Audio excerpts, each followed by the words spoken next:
Cancer ಚಿಕಿತ್ಸೆಯಿಂದ ಎಲ್ಲ ಕೂದಲುಗಳು ಉದುರಿ ಹೋಗ್ತಾವ? ಇದು ತುಂಬ ಜನದ ಪ್ರಶ್ನೆ. ಇವತ್ತು ಇದರ ಬಗ್ಗೆ ನಾವು ತಿಳ್ಕೊಳ್ಳುವ. ನಮಸ್ಕಾರ, ನಾನು ಡಾಕ್ಟರ್ ಗೌತಮ್ ಲೋಡೆ, ಕ್ಯಾನ್ಸರ್ ತಜ್ಞ ಮತ್ತು ಕ್ವಾಂಟಮ್ ಹೀಲರ್. ಕೀಮೋಥೆರಪಿ ಚಿಕಿತ್ಸೆ ಆರಂಭ ಆದ ಮೇಲೆ ಕೂದಲುಗಳು ಬೀಳ್ತಾ ಇದ್ದರೆ ಶಾಕ್ ಆಗೋದೇನು ಬೇಡ. ಕೇವಲ ಕೆಲವು ಕೀಮೋಥೆರಪಿ ಔಷಧಿಗಳಿಂದ ಕೂದಲು ಬೆಳೆಯಬಹುದು. ಆದರೆ ಎಲ್ಲ ಕೀಮೋಥೆರಪಿ ಔಷಧಿಗಳಿಂದ ಇದು ಆಗೋದಿಲ್ಲ.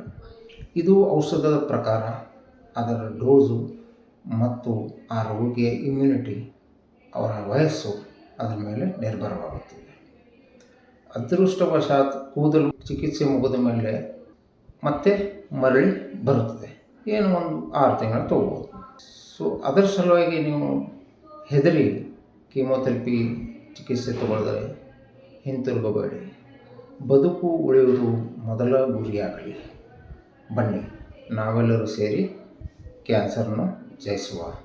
ಈ ವಿಡಿಯೋ ನಿಮಗೆ ಚೆನ್ನಾಗಿ ಅನಿಸಿದರೆ ಬೇರೆಯವ್ರಿಗೂ ಶೇರ್ ಮಾಡಿ.